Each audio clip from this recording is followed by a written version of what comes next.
الحمد لله وكفى والصلاة والسلام على سيد الرسل وخاتم الأنبياء وعلى آله وأصحابه الذين هم خلاصة العرب العرباء وخير الخلائق بعد الأنبياء. أما بعد فأعوذ بالله من الشيطان الرجيم. بسم الله الرحمن الرحيم. يا أيها الذين آمنوا كتب عليكم الصيام كما كتب على الذين من قبلكم لعلكم تتقون. وقال الله تبارك وتعالى في مقام آخر: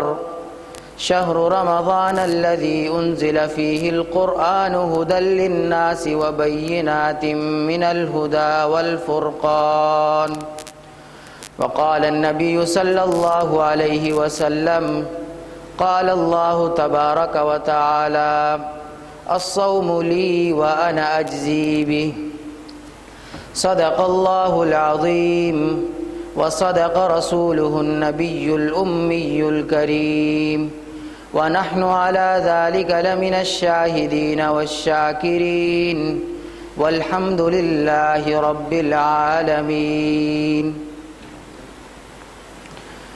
آپ حضرات کے سامنے قرآن کریم کی دو آیات کریمہ اور ایک فرمان نبی صلی اللہ علیہ وسلم کی تلاوت کی سعادت حاصل کی۔ قرآن کریم کی ان دو آیات میں اللہ رب العزت نے روزے کی فرضیت اور اس کی حکمت کو تفصیلاً بیان کیا۔ اللہ تعالیٰ جو کہ خالق کل شے ہے، جب بھی کسی چیز کو بیان کرتا ہے تو اس کی فرضیت کے ساتھ ساتھ اس کی حکمت کو بھی اللہ رب العزت تفصیل سے بیان کرتے ہیں، تاکہ اس کے عباد پر کسی طور پر بھی کوئی بوجھ نہ ہو، وہ ذہنی طور پر یہ بات نہ سوچتے رہیں کہ اللہ رب العزت نے یہ جو حکم ہم پر نازل کیا یہ کیوں نازل کیا۔ تو اللہ تعالیٰ کی شان یہ ہے کہ جب بھی وہ کوئی حکم کو نازل کرتے ہیں تو اس کے ساتھ اس حکم کی حکمت کو بھی بیان کر دیتے ہیں۔ چنانچہ اللہ رب العزت نے سورہ بقرہ کی اس آیت میں بڑے اطمینان کے ساتھ، بڑی محبت کے ساتھ اور بڑے خلوص اور پیار کے ساتھ اپنے بندوں کو، ایمان والے بندوں کو مخاطب کیا کہ یا ایھا الذین آمنوا، اے وہ لوگ جو ایمان لائے۔ اللہ رب العزت قرآن کریم میں مختلف لہجوں میں بات کرتے ہیں،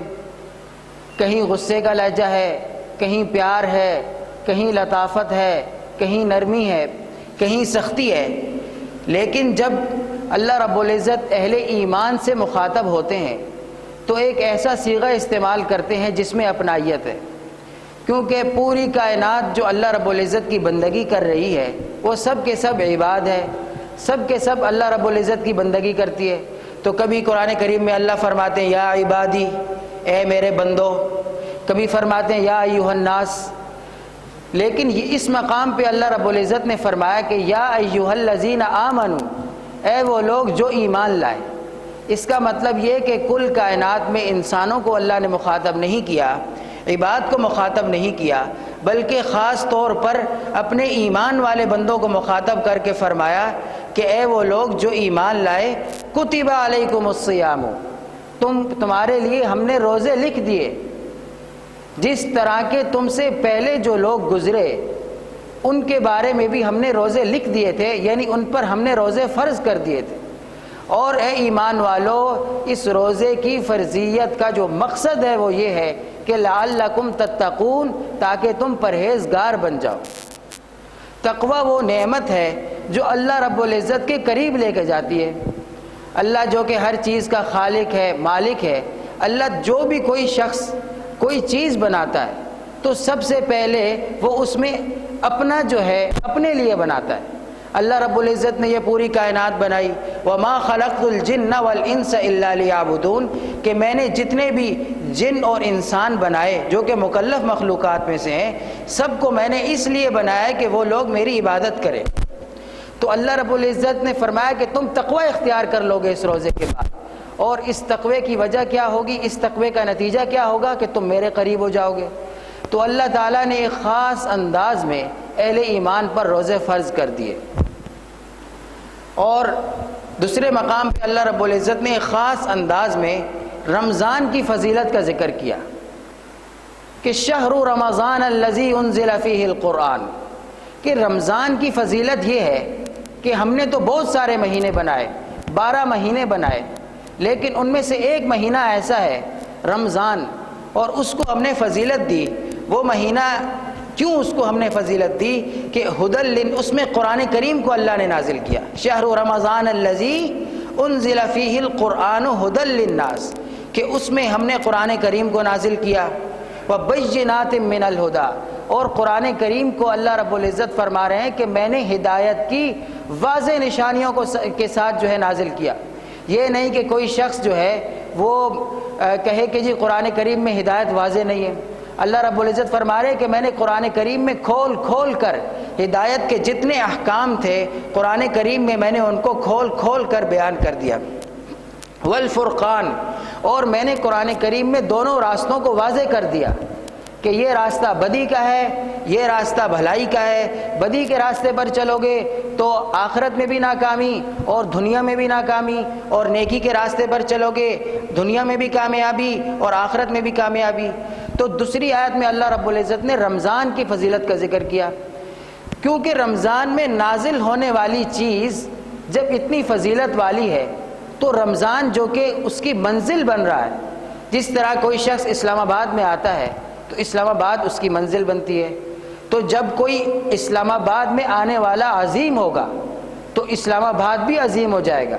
مکہ میں آنے والی ہستی جناب نبی کریم صلی اللہ علیہ وسلم جو ایک عظیم ہستی ہے، اس کی وجہ سے مکہ کو بھی فضیلت مل گئی۔ تو قرآن کریم جو کہ نازل ہوا رمضان مبارک میں، اس کی وجہ سے رمضان جو ہے وہ بھی مبارک ہو گیا۔ تو رمضان کا مہینہ بھی مبارک اور قرآن کریم بھی مبارک، اور پھر یہ ایک ایسا مہینہ ہے جس میں اللہ رب العزت نے روزے کو فرض کر دیا، اور روزے کو فرض کرنے کا مقصد یہ ہے کہ 12 مہینے جو کہ اللہ رب العزت نے تخلیق کیے، ان میں سے 11 مہینے انسان اپنی منشا کے مطابق کھاتا پیتا ہے، کسی بھی وقت اس پر کوئی پابندی نہیں کہ کچھ بھی کھا لے، حلال چیزوں میں سے کوئی چیز بھی کھا لے، کوئی چیز نوش کر لے۔ لیکن رمضان کا مہینہ ایک ایسا مہینہ ہے کہ اللہ رب العزت نے فرمایا کہ اس پر ہم نے پابندی لگا دی کہ تم اس میں فلاں وقت سے فلاں وقت تک نہیں کھا سکتے۔ تو جب اللہ رب العزت نے اس میں ایک خاص پابندی لگائی تو پھر اس کو ایک خاص فضیلت بھی دی، کیونکہ یہ اللہ رب العزت کی قدرت اور اس کی حکمت کا تقاضا ہے کہ وہ وقت، وہ لوگ جو اس کی عبادت میں جتنے زیادہ مصروف ہوتے ہیں، اور وہ وقت جو اس کی عبادت میں مصروف کیا جاتا ہے وہ بہت فضیلت والا ہوتا ہے۔ جس طرح اللہ رب العزت نے دنوں میں سے جمعے کو فضیلت دی، اسی طرح انسانوں میں سے انبیاء کو فضیلت دی۔ کیوں فضیلت دی؟ کیونکہ انبیاء کرام علیہم السلام سب سے زیادہ اللہ رب العزت کی عبادت کرنے والے ہیں، اور جمعے کے دن مسلمان جو ہے وہ جمع ہو کر اللہ رب العزت کی جو ہے وہ یاد کرتے ہیں، اپنے جو ہے گناہوں کی معافی مانگتے ہیں، اپنے اعمال کی اصلاح کے لیے بات چیت کرتے ہیں۔ تو اس وجہ سے جمعے کا دن بھی بہت مبارک ہے، اور رمضان بھی اس وجہ سے مبارک ہے کہ اس کو ایک خاص تعلق ہے اللہ رب العزت کی عبادت کے ساتھ۔ اور جو حدیث آپ کے سامنے تلاوت کی وہ حدیث قدسی ہے، یعنی جناب نبی کریم صلی اللہ علیہ وسلم اللہ رب العزت سے روایت کر رہے ہیں۔ ویسے تو صحابی جناب نبی کریم صلی اللہ علیہ وسلم سے روایت کرتا ہے عام احادیث میں، لیکن یہ ایک ایسی حدیث ہے جس میں جناب نبی کریم صلی اللہ علیہ وسلم اللہ رب العزت سے روایت کر رہے ہیں کہ فرمایا قال اللہ تعالی الصوم لی وانا اجزی بہ، کہ اللہ رب العزت خود فرما رہے ہیں کہ روزہ میرے لیے ہے اور میں ہی اس کا اجر دوں گا۔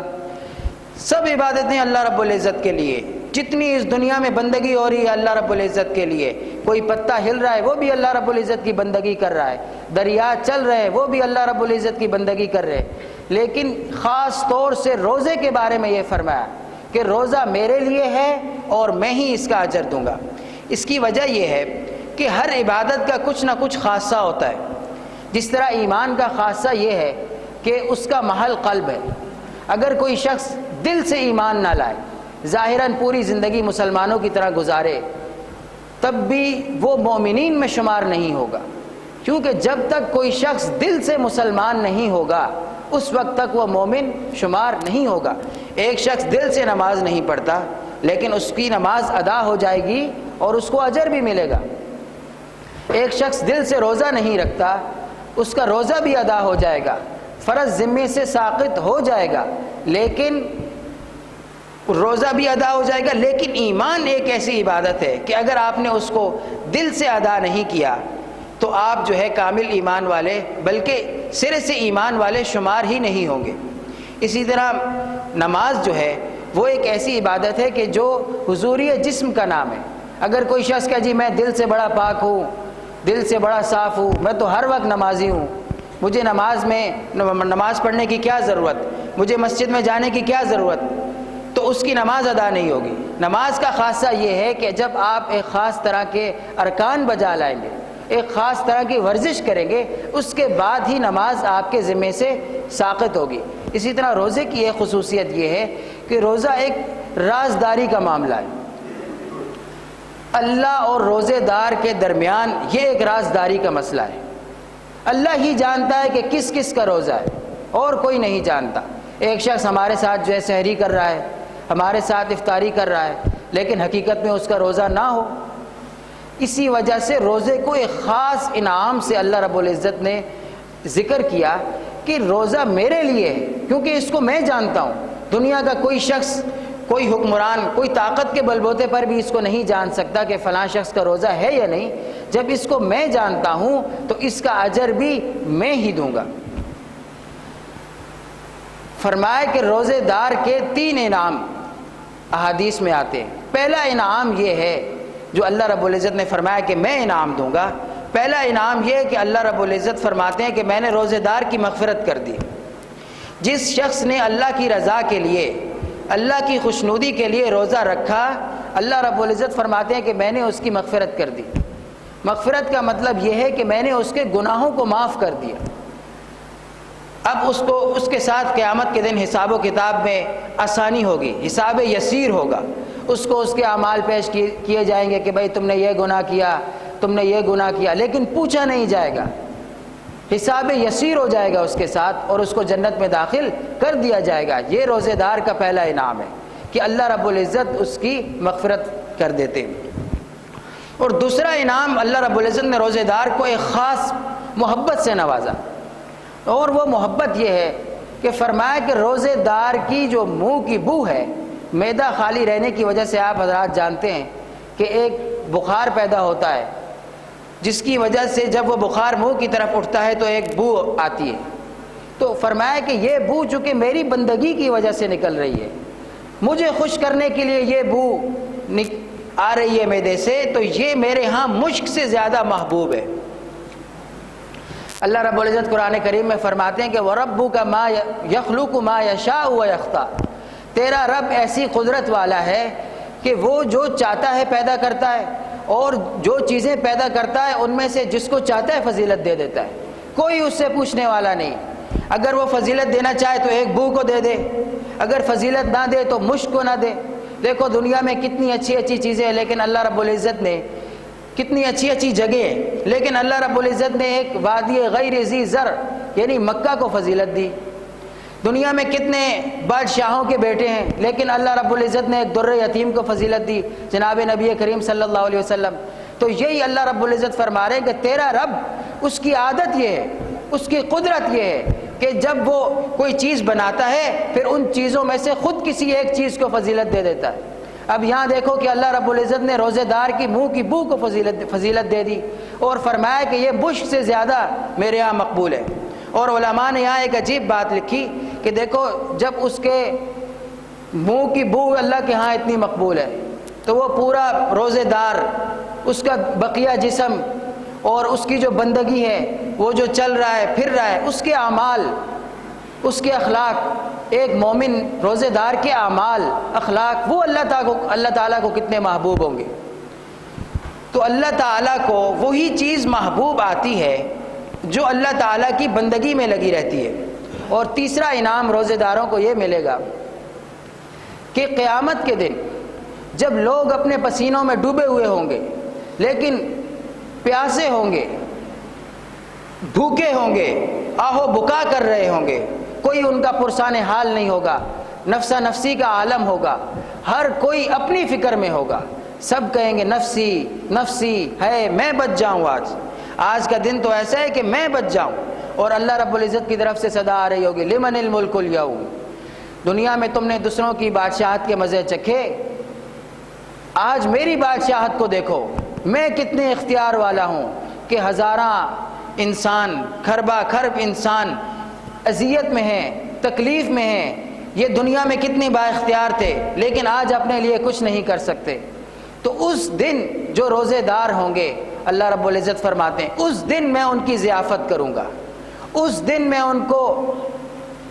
ایک خاص طرح کا کھانا کھلاؤں گا، اس دن میں ان کی ضیافت مختلف طرح کے خورد و نوش کے سامان سے کروں گا۔ یہ بات بتانے کے لیے ہے کہ دیکھو تم دنیا میں میرے لیے بھوکے رہے،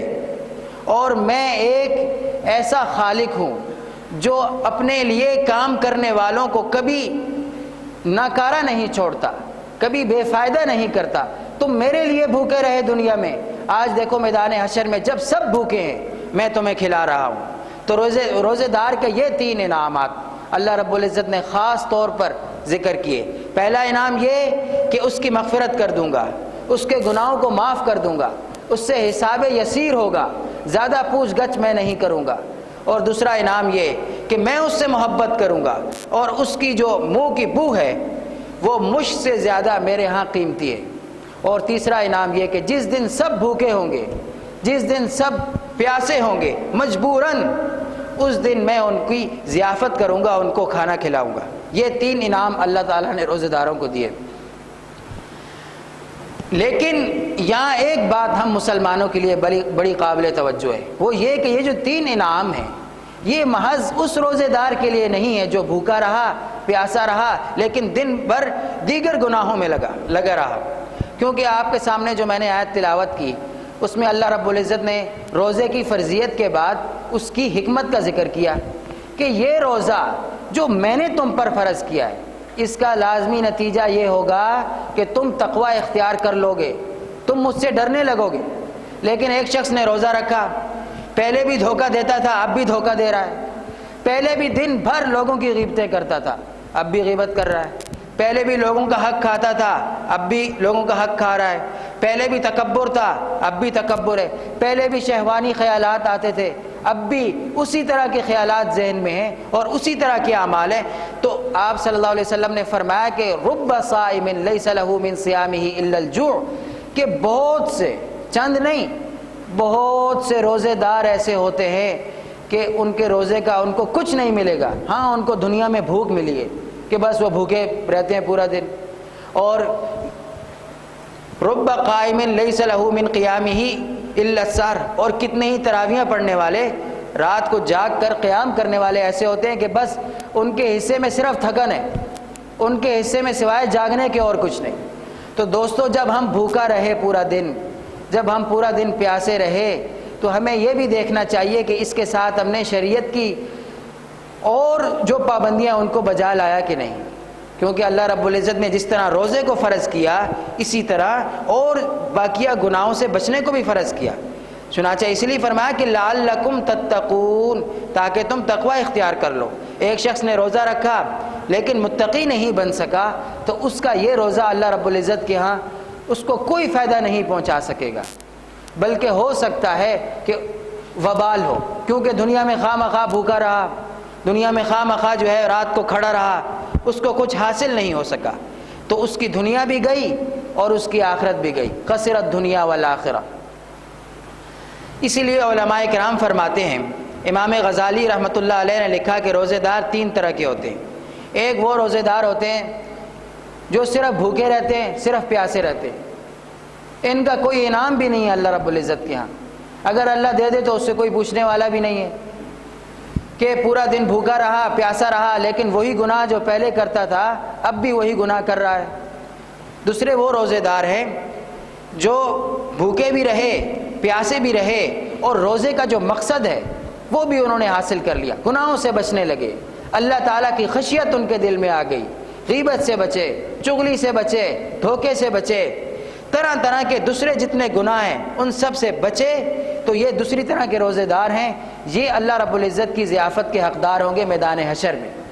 اور تیسری طرح کے روزے دار وہ ہیں کہ فرمایا کہ وہ دل میں بھی گناہ کا خیال نہیں آنے دیتے، جس طرح وہ بھوکے ہیں، جس طرح وہ پیاسے ہیں، جس طرح وہ کبائر سے بچ رہے، اس طرح صغیرہ گناہوں سے بچتے اور دل کے اندر ان کے گناہ کا خیال نہ گزرے، اس سے بھی بچتے۔ کیوں کہ دل جو ہے، آپ صلی اللہ علیہ وسلم نے فرمایا کہ یا تو ایک ٹکڑا ہے جس نے پورے جسم کو صحیح کر رکھا ہے، دل ایک ایسا ٹکڑا ہے کہ اگر وہ صحیح ہے تو پورا جسم صحیح ہے، یا دل ایک ایسا ٹکڑا ہے کہ وہ خراب ہے اور پورا جسم خراب ہے۔ اب اگر ایک شخص کے دل میں گناہ کے خیالات آ رہے ہیں تو یقیناً اس کے اعضاء و جوارح شاید اس کی کچھ نمائندگی بھی کر دے اور اس دل کے خیال کی کچھ ترجمانی کر دے، کچھ وہ بد نظری کر لے، کچھ اور جو ہے غیبت کی کچھ شکل اختیار کر لے، اس کے الفاظ، کسی کا مذاق اڑا دے، تمسخر کر دے۔ تو اس وجہ سے سب سے اعلیٰ درجہ روزے داروں کا یہ ہے کہ ان کے دل کو بھی وہ اپنے دل کو بھی گناہوں کے خیال سے بچاتے ہیں۔ جب ان کے دل میں کوئی خیال آ جائے گناہ کا تو فوراً استغفر اللہ، فوراً جو ہے اللہ تعالیٰ سے پناہ مانگتے ہیں کہ اللہ اب یہ دل میں آ گیا، ہو سکتا ہے چلتے چلتے یہ خیال جو ہے میرے بدن پر حاوی ہو جائے اور میرے ذہن پر حاوی ہو جائے، میں کوئی گناہ کرنے لگوں، اور یہ بھی ہو سکتا ہے کہ گناہ کرتے کرتے میں روزہ توڑ دوں، کوئی ایسا گناہ کر لوں جس سے روزہ ٹوٹ جاتا ہے، کھا لوں، روزے کی اہمیت جو ہے وہ میرے دل سے نکل جائے۔ تو رمضان کا مہینہ مومن کے لیے ایک تربیت کا مہینہ ہے کہ مومن جو ہے اس مہینے میں اپنی تربیت کر لے، مکمل اپنے طور پر تیار کر لے کہ مسلمان ہونا در حقیقت آسان نہیں ہے، ہر چیز کی پابندیاں، ذہن پر آپ نے کچھ پابندیاں لگانی ہیں، اپنے بدن پر کچھ پابندیاں لگانی ہیں، دل پر پابندیاں لگانی ہیں، زبان پر پابندیاں لگانی ہیں۔ مسلمان تو پابندیوں کا نام ہے، مسلمان تو اس دنیا میں جو ہے وہ قید خانے میں ہے، اور کافر جو ہے وہ آزاد ہے، طرح طرح کی پابندیوں میں، اور یہ پابندیوں کے نتیجے میں ہی اللہ رب العزت جو ہے ہمیں جنت سے نوازیں گے۔ تو رمضان کا مہینہ ایک ایسا مہینہ ہے کہ مومن اپنی ٹریننگ کر سکتا ہے، اس مہینے میں اپنے آپ کو صحیح مسلمان جو ہے وہ بنانے کی کوشش کرے کہ صحیح مسلمان کیسا ہوتا ہے، اس کا ذہن کیسا ہوتا ہے، اس کا جسم کیسا ہوتا ہے، اس کا چہرہ کیسا ہوتا ہے، وہ کھاتا ہے جو ہے وہ حلال کھاتا ہے اور کس طرح کھاتا ہے، اس کا طریقہ کیا ہے، پیتا کس طرح ہے، اور دوسرے اللہ تعالیٰ کے جو احکام ہیں ان کو کس طرح بجا لاتا ہے۔ تو یہ ایک ٹریننگ کا مہینہ ہے، اس لیے جناب نبی کریم صلی اللہ علیہ وسلم جب رمضان آنے لگتا تو رجب سے اس کی تیاری کرتے اور دعا مانگتے، اللہم بارک لنا فی رجب و شعبان وبلغنا رمضان، کہ ابھی تو رجب کا مہینہ آیا ہے اور اس کے متصل بعد شعبان کا مہینہ آئے گا، پھر رمضان کا مہینہ آئے گا، اور فرماتے کہ اللہ ہمیں رمضان تک پہنچا دے، یہ ایک ایسا مہینہ ہے کہ تو اس میں مغفرت کرتا ہے، ہمیں اس مہینے تک پہنچا دے۔ تو جناب نبی کریم صلی اللہ علیہ وسلم جو کہ ایک معصوم ہستی ہے، وہ رجب ہی سے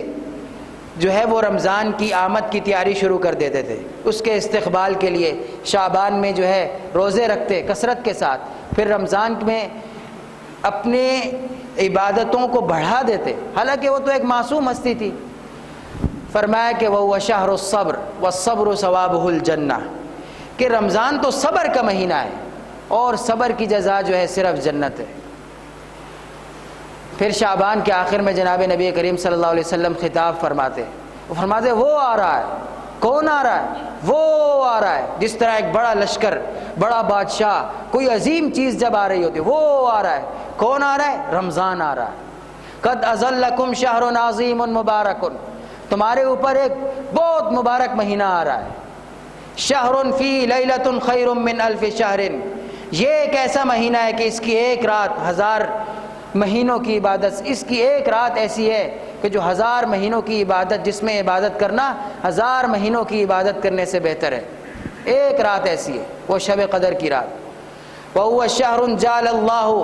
صِيَامَهُ فَرِيضَةً وَقِيَامَ لَيْلِهِ تَطَوُّعًا، کہ وہ ایک ایسا مہینہ ہے کہ اللہ رب العزت نے اس کے روزے کو فرض کیا اور اس کے رات کے قیام کو یعنی تراویحوں کو مستحب کیا، سنت کیا۔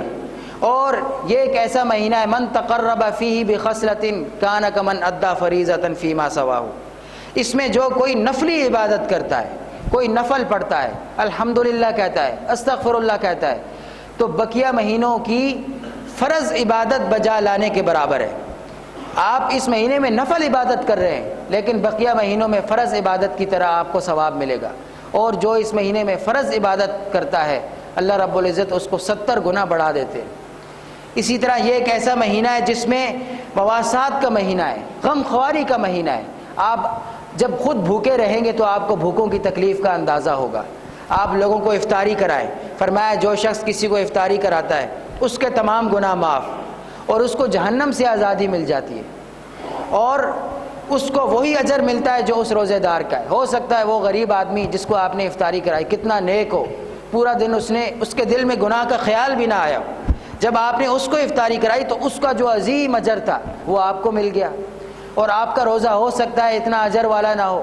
کیونکہ انما الاعمال بالنیات ان اعمال بنی آدم یوزن، کہ اللہ رب العزت کے ہر عمل کا ایک وزن ہے۔ اس نے بھی الحمدللہ کہا،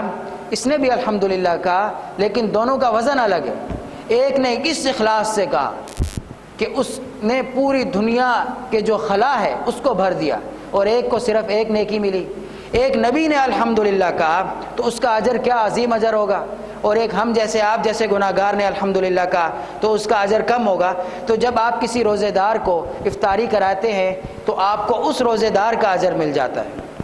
اور اسی طرح جناب نبی کریم صلی اللہ علیہ وسلم نے فرمایا کہ جو شخص روزے دار کو پانی پلاتا ہے اس کو افطاری کراتا ہے، قیامت کے دن جب حوض کوثر میں جب سب لوگ پیاسے ہوں گے، حوض کوثر میں اس کو پانی پلاؤں گا، اور حتیٰ کہ وہ جنت میں داخل ہو جائے گا اس کو پیاس نہیں لگے گی۔ دوستو یہ بہت مبارک مہینہ ہے، اور اس میں اپنی مغفرت کرا لو۔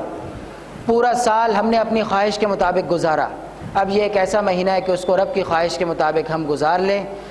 ایک حدیث میں جناب نبی کریم صلی اللہ علیہ وسلم نے فرمایا، جو فکر کی بات ہے کہ وہ شخص بہت بد نصیب ہے کہ جس کو رمضان کا مہینہ ملا اور وہ اپنی مغفرت نہ کرا سکا،